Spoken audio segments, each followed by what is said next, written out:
So there's a lot of people out there who critique things in terms of the level of belief, and they look at things empirically, and they try to work out whether it's rational, say, to believe in God or to believe in Christianity or whatever it is. And this is very popular. There's actually a guy that I really like called Alex O'Connor. He used to be called Cosmic Skeptic. And he's a young guy, smart, and I followed him for a long time, and he's become really, really big. And, his work, I think, is becoming more perceptive and deeper as he goes. But you'll notice that so much of what he does is at the level of, whether a belief is rational or irrational, and he has in the past debated people like William Lane Craig, or discussed, I should say. He's very respectful, and he discusses these themes.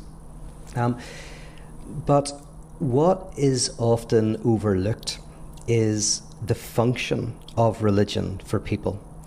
And this is deeply important. So I want to talk a little bit about that. And this is not just about religion, this is about anything. The function of the type of job you have, the type of activities and hobbies you have. So you can do what I'm going to do here with anything. And this is almost talking about how do we become more reflective about ourselves? How do we become more curious about our own unconscious? This is actually another plug, what my Spark retreat is about. It's about helping people become aware of the function of the various things that they do, how those things are solutions to certain problems, and how to unpack those problems. And I'm going to use some concrete examples as I talk. I'm actually going to use an example of a success and an example of a failure. So whenever I talk about religion in terms of not its beliefs, but its function, what I want to talk about briefly is the idea that all of us, from a kind of proper psychoanalytic perspective, all of us are distorted.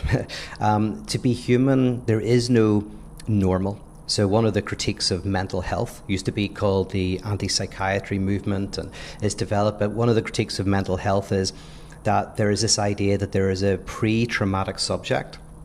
The subject undergoes trauma, and you can get to a post-traumatic subject.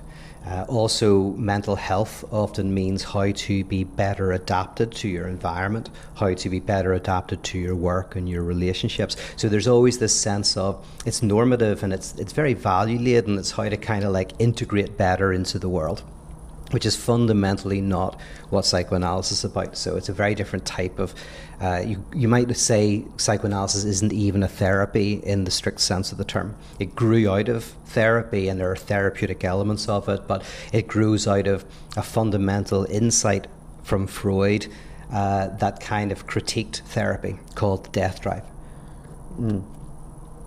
But if you take this idea then that there is no mental health as such, that we're all distorted, and broadly speaking you can say that people are distorted in terms of whether they're neurotic, perverse, psychotic, and potentially autistic, right? So those are potentially 4 ontological structures, which means there are 4 ways in which people engage with desire, with pleasure, with language.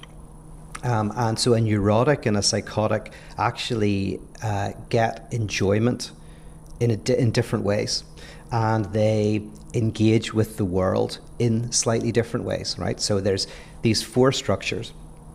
Now, when it comes to something like religion can often be the solution to the set of problems that arise from one of these structures. So, for example, a neurotic person might deal with a lot of anxiety. So neurotic individuals often experience anxiety, and the anxiety comes from, where do I fit into the desire of the other? What does the other desire of me? Do I evoke their desire? Or if someone else evokes their desire, how do they evoke their desire and I don't? Right? So there's a real question for the neurotic about where they fit into the desire of the other. And that can create a certain amount of anxiety. So for young people, they often, one of the ways to bind the anxiety is through private rituals, obsessive rituals, when not walking in the cracks, touching taps a certain amount of times, turning lights off and on, whatever it is. And religion can sometimes be a way to bind anxiety through a shared set of rituals that kind of, again, bring a certain peace to that person. So there's beliefs and what they think, but also the religion is offering a solution to a problem.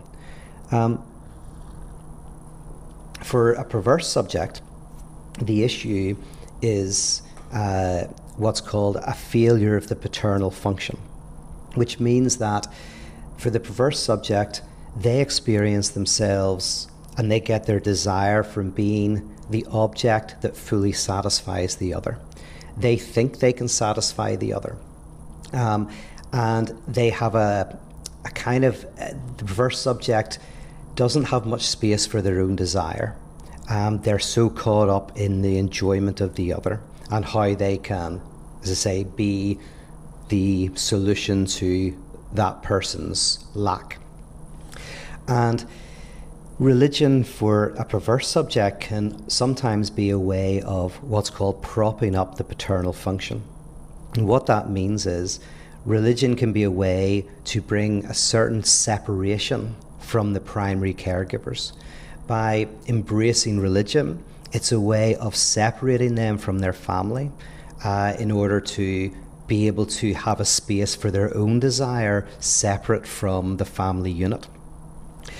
And then thirdly, for a psychotic subject, a religion can be a way to, there's a fundamental absence of what's called the paternal function, which is the function that separates you from what's called the first other, which is often the maternal other, often the mother.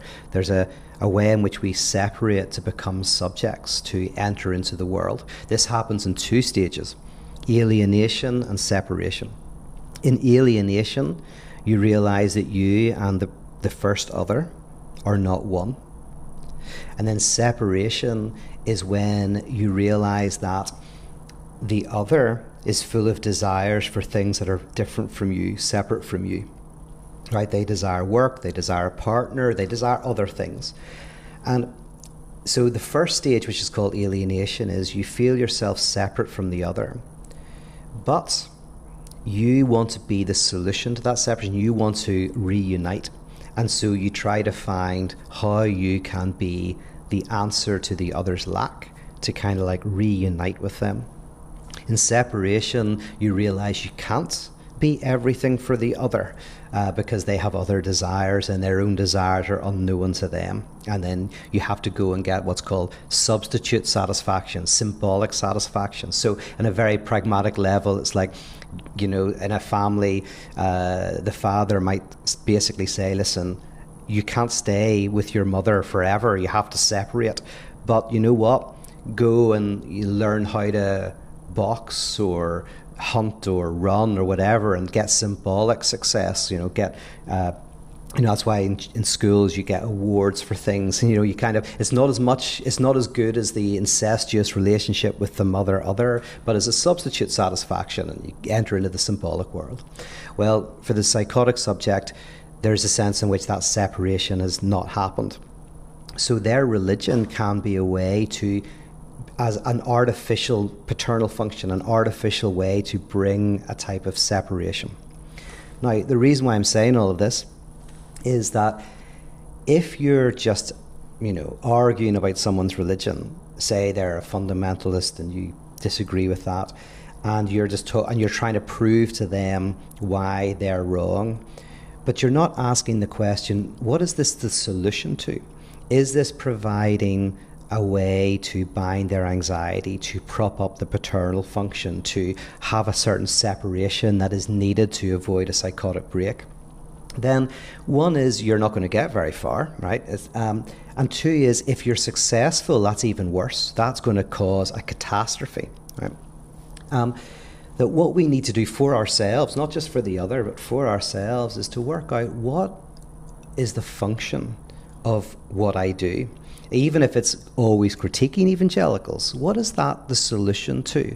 What are you reenacting and needing to reenact in order to kind of bind your anxiety? So